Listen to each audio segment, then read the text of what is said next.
So there is no doubt that top lane is the most punishing role to play. You mess up once, and the next 15 minutes are likely to be complete misery, often just feeling like there is no single way to bounce back. Your opponent's ahead, they set up a freeze, and they're just going to run you down if you try to play the game. Meanwhile, in a different role like jungle, they could mess up a gank, respawn, and easily just find a kill elsewhere on the map. At least, that's what it can feel like, especially for bad top laners. For good top laners, though, the experience is going to be wildly different. And what this does is it makes top one of the most fun, skill-expressive, and easiest roles to carry with in the game. The difference between good and bad players, though, used to be extremely obvious, but as everyone's just getting way better at League these days, it's getting harder and harder to really figure out what can set you apart from everyone else in the game. Like, how can you actually become so much better than your opponent that you can realistically carry bad teammates and start climbing without playing 15 hours a day, becoming an absolute mechanical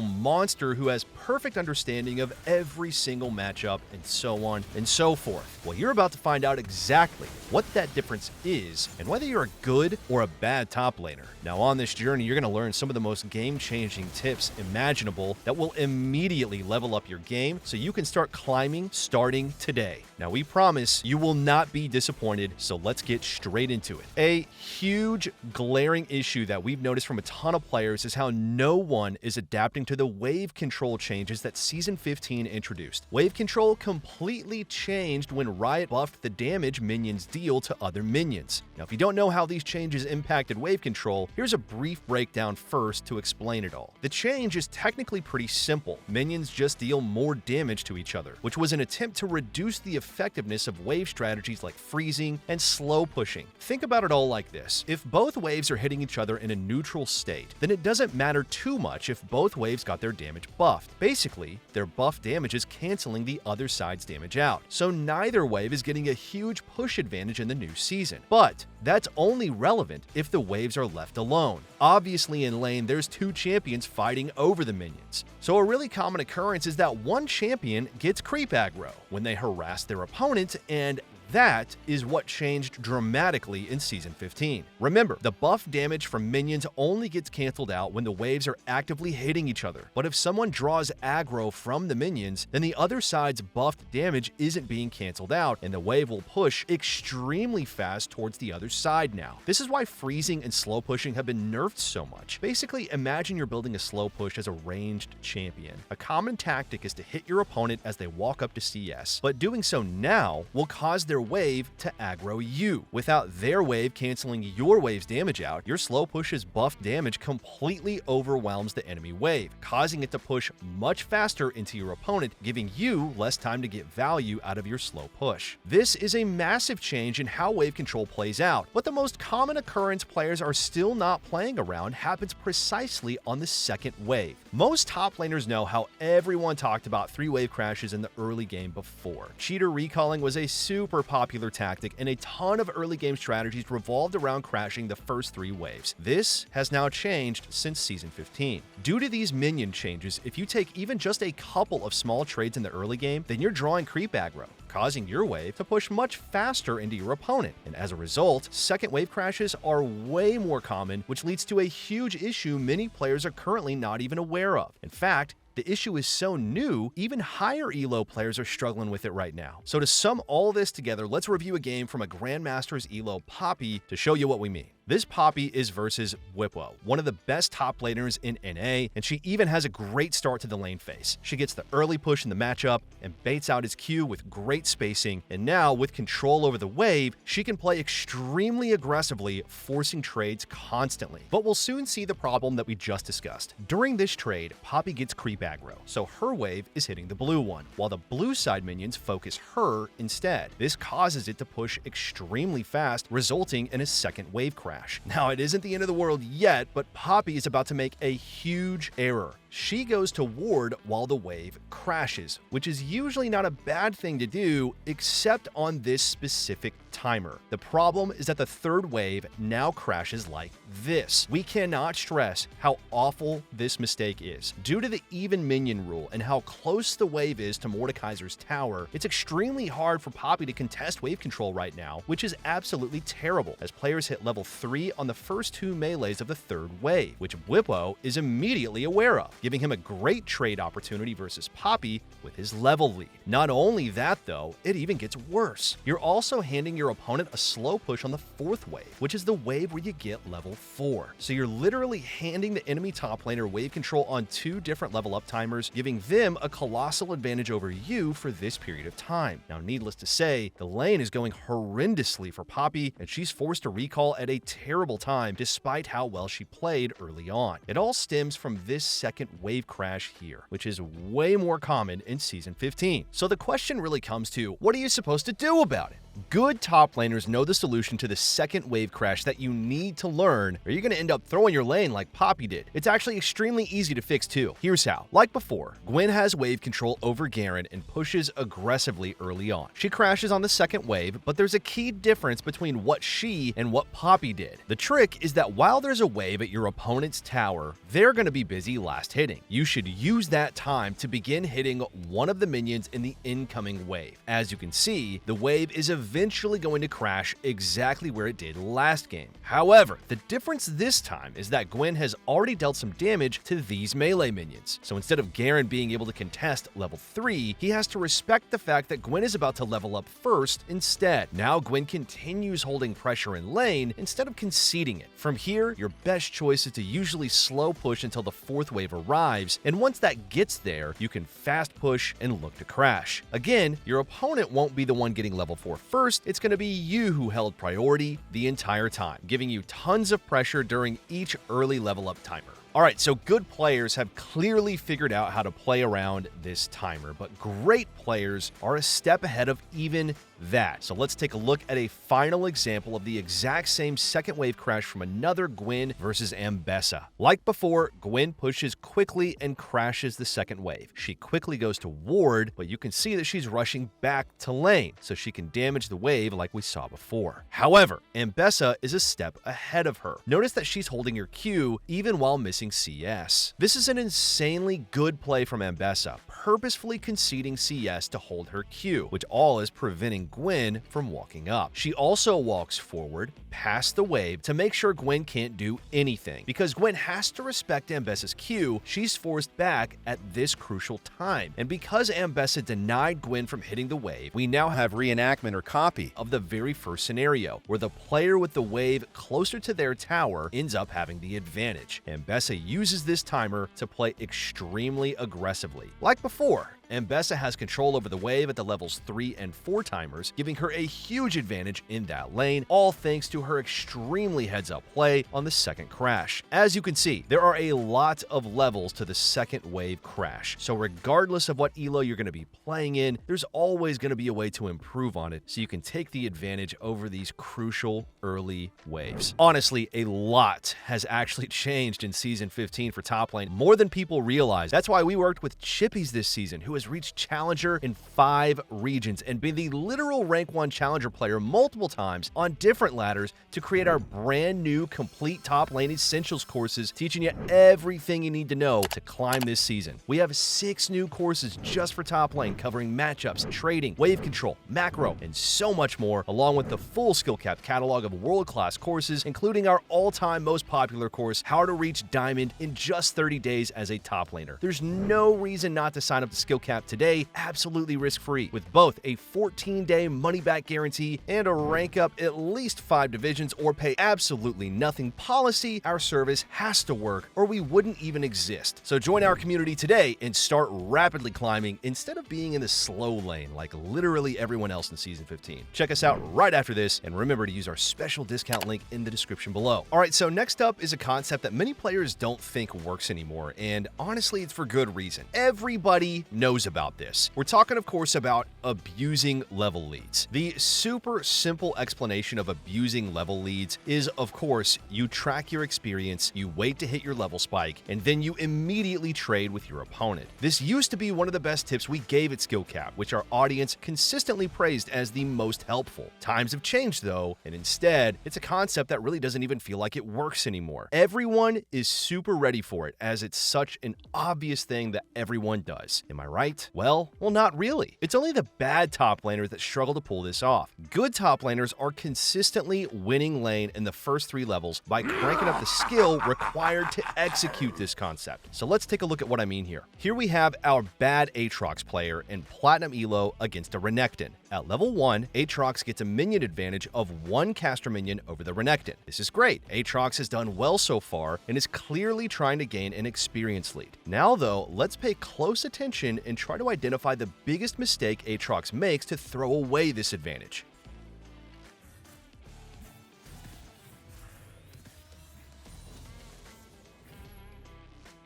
Did you catch that? There's so many issues with what he did here, but the root cause is how hard players tunnel vision on level spike trading that they themselves are the reason it really doesn't work, not that their opponent is respecting it and it's predictable. So here's why. Aatrox had a minion advantage, meaning he is guaranteed to level up first. Renekton would have to come over and kill a full melee to outpace him. So why on earth is Aatrox using his ability to try and kill the melee minion faster, leaving him with nothing to actually trade with when he hits level 2 over the Renekton? Had he simply auto-attacked that minion at a leisurely pace, knowing he'd get the level lead first, he could have held his abilities the entire time, waiting for an opportunity to trade with Renekton. So, okay, skill capped, sure, but what if Renekton just waits for the wave to come to him, so Aatrox had no chance to trade with the level spike? And there lies the biggest trap bad players fall into of all. Getting a level lead does not mean you have to convert it into a winning trade. If your opponent respects it and plays real far back, simply use that to build a slow push and convert that into something else, like a recall, so you come back to lane with an item advantage, or go help your jungle with a river fight, and so on and so forth. There's a ton of different things you could do. With Aatrox using his abilities to kill the melee as fast as possible, not only did he telegraph his intentions to the entire world, waking up a potentially autopiloting Renekton to make sure he remembers to back away, but he also over-pushed the wave, meaning that an AFK Renekton can chill and wait for the wave to come quickly back towards him. Now, let's compare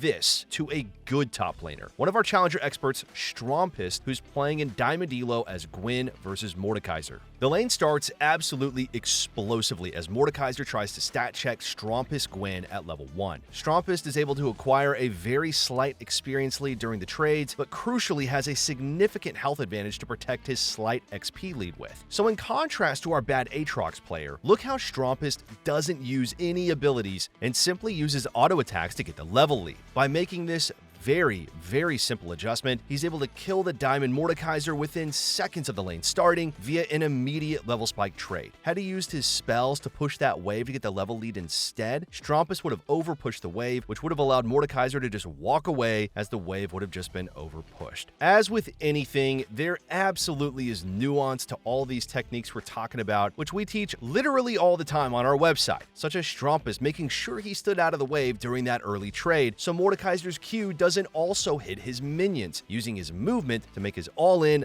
less telegraphed, and so on and so forth. We could honestly talk about level lead trading for days, as this concept has gotten a lot more complicated than it used to be. But for now, let's move on to something else. As we get deeper into the guide, we're going to point out a top lane behavior that, while we don't want to name names, we do suspect you are probably guilty of, which is what we call vibe laning. So let us explain. So if you play top lane and you often find yourself just playing based on what's on your screen and not really thinking about what's ahead or really thinking much at all, in fact, then that's cool. Just go ahead and vibe out in silver, bruh. But if you want to get a little bit sweaty and actually think just a few seconds into the future, then you can avoid looking like our baddies in this example as we take a look at a Platinum Elo game of Poppy versus Set. Early on into the lane, Poppy builds a health advantage and is clearly poised to dominate the lane. That's until she misplays her dive and throws away her lead completely for free. And then there's Set. What he should be doing is thanking the rune-tearing gods for how lucky he is to have the lane thrown away by the Poppy. But alas, he's a bad top laner too, as he doesn't think ahead. He, of course,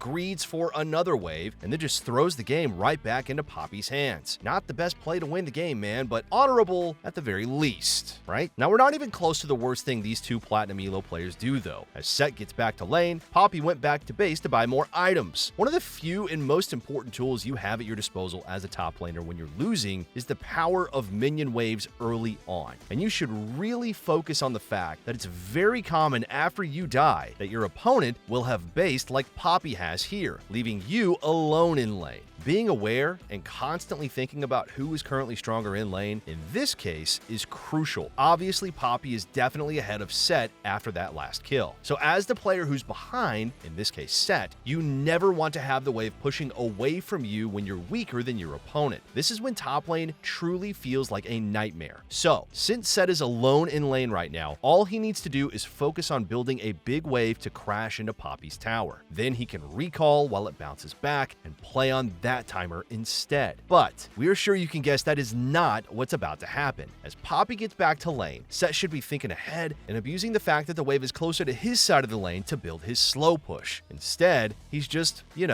vibing and completely fails to realize he's weaker right now and just immediately starts trading, obviously losing the fight. This is platinum, y'all. Not only that, but he continues to do everything he can to force a trade. Like this moment in particular right here. He's right next to the minions and can AoE most of them with his Tiamat, while Poppy is too far away to contest the push. Instead, he continues to pointlessly chase her, giving away his window to salvage his own lane. Having lost too much HP and with the wave mostly cleared by Poppy now, Set is eventually forced to recall, giving Poppy a freeze completely for free, when he could have easily stopped it. But we're not done with these two yet, man. Here's a simple question. When Set gets back to lane, let's look at their current items and health. Who's stronger right now?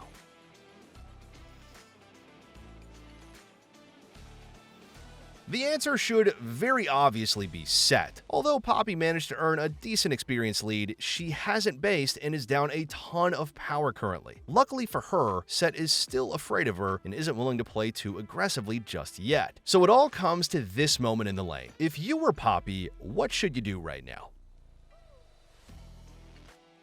It is so simple. Use the fact that Set is far from the wave to build a slow push, crash, reset, and return stronger than before. So, let's watch what happens instead. Poppy immediately begins trading aggressively versus Set, far away from her own wave. We cannot emphasize this enough. Having minion leads, it's pointless if you're trading this far away from your own minions. Then she just fully commits to the all-in, and you guessed it, yeah, she immediately dies. This is what we mentioned at the beginning of this VOD. It feels like bad top laners and low elos don't even try to think about what current advantages they have or what to even do about it. It's like everyone is playing based on pure vibes, not considering anything besides what's currently on their screen at the time. And as a result, this is what most low elo or really just bad top laners look like. After watching these players fumble their way through lane without planning ahead, it is clear why they struggle. In our 4 challenger lane focus courses that are tailored for escaping low elo, we teach exactly how to break this habit, showing you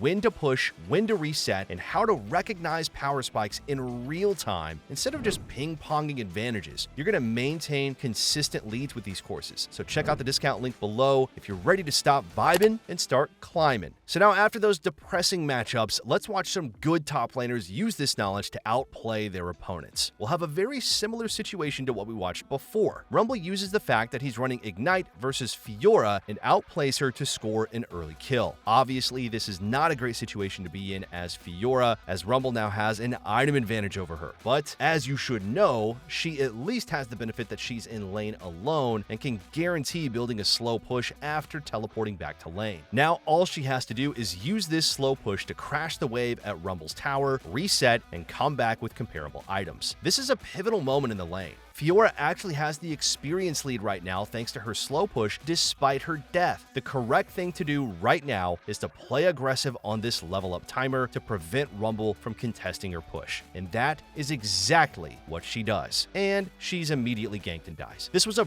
brilliant play by the Rumble and Volibear, and once again shows the levels that each of these concepts has and how there's something to learn regardless of what elo you're in. Both of these players are extremely high elo, and it goes without saying that they know what they're doing. Rumble understood that at this moment, Fiora's only play is building a slow push to crash and reset, so calling Volibear over makes perfect sense here, as Fiora really only has one option to salvage this lane, making her gameplay really predictable. This is what good laning looks like from both sides. At the very least, it's better than the vibes-based laning that we review all the time from bad top laners. So we're sure most of you guys are going to love this next tip, which can radically improve your lane phase for zero cost and zero risk, and it's something you can spam in order to force your opponents to make mistakes literally for free. So what could this be? Well, it's your recall button. So I know what you're thinking, but hear me out on this, okay? Because it's honestly just so underrated and you don't need to actually finish your recall to take advantage. In fact, much of the time, you won't. To show you why, let's take a look at this Platinum Mundo's early lane phase. Most of our gold to emerald research for top lane honestly has moments of brilliance in their games, and that goes back to what we mentioned at the start of the guide. Everyone is so much better at League than they used to be.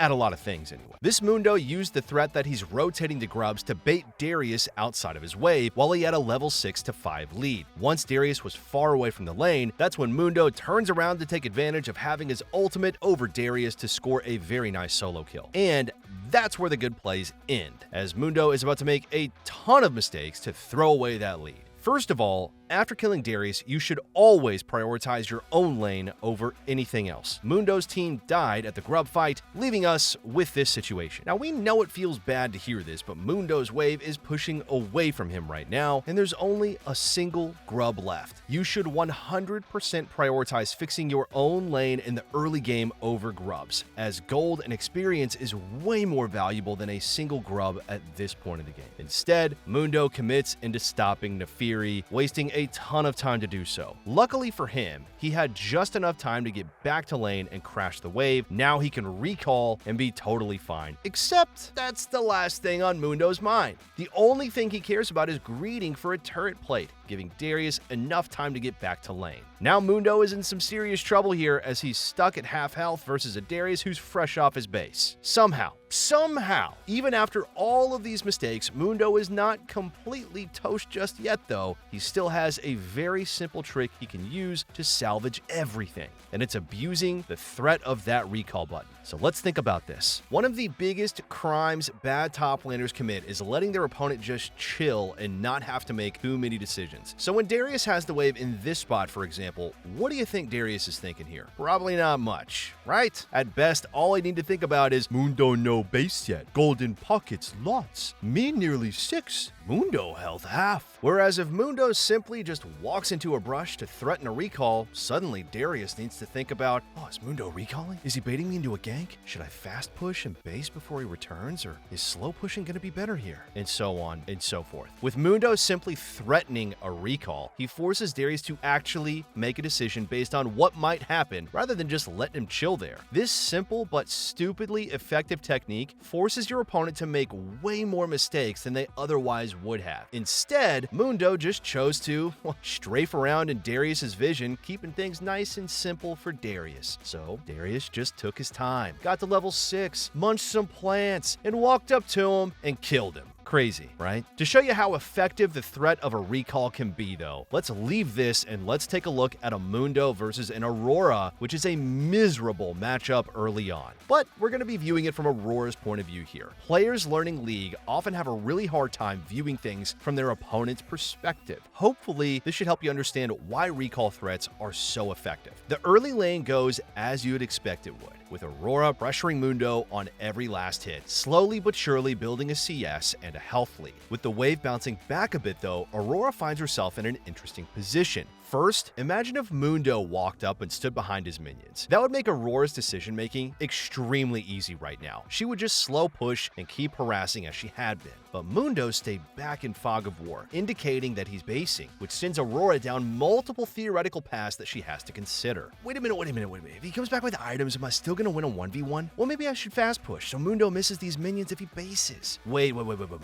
My Hecarim is bot side. If he comes back, can he freeze the wave and force me to back? But if he freezes, am I gonna get ganked? So maybe Aurora isn't considering all of this, or, well, maybe she can't. The point is that there is so much to think about that she decides the safe bet is to just fast push the wave into Mundo. Then, after she's pushed, Mundo can reveal he was there the whole time, and now he's able to secure most of the minions under the safety of his tower. And he once again hides in fog, pretending to base. Aurora, unsure of how to counter this, just fast pushes pushes once more, and all of her fast pushing is just making it extremely easy for Mundo to farm in this horrible matchup. Look at how much value Mundo is getting by constantly threatening bases. The Aurora is tanking so much damage from the minions to stop his base. Clearly, she has no idea how to counter this strategy, and Mundo is taking full advantage of it. Needless to say, this matchup should not be this easy, and Mundo shouldn't have had this much HP to rotate into the jungle later on. Just by threatening recalls, he's mind-controlled Aurora into doing nothing and given himself the easiest lane phase of literally all time. Alright, so far we have seen how bad top laners fail to plan ahead, like really fail at that, and focus way too much on what's happening on their screen at that exact moment. Whereas good top lane players are always planning ahead every second of the lane, which honestly, if you gain nothing out of this course, it's the key to being successful in this lane, which is all about utilizing long-term wave strategies to secure advantages. This Riven has an awful start to the lane, as she made a mistake trying to all-in the enemy Set, who is extremely favored in the early parts of the lane. Now, obviously, this was not great, but here's how a simple, long-term game plan can really save lane states, even like this one. The one benefit Riven has over Set is that he didn't manage to crash the wave. So, when she gets back to lane, it's frozen on her side. Although small, this does mean she has an experience lead over Set. Now, it goes without saying that Riven will want to play on a level lead now. So, she'd want to fight while she's 4 to Set's 3, or 5 to Set's 4, or better yet, 6 to Set's level 5. With the wave frozen at her tower, Vi looks for a gank, and this actually works against Riven's interests. Set happened to have vision in that area, and is rightfully playing extremely far back, unable to be ganked. Now, as a result, Riven was unable to capitalize on her small experience lead. Despite that opportunity passing, notice how patiently Riven plays this lane. She is playing as risk-averse as you can possibly play, using all her abilities to secure CS while avoiding any trade.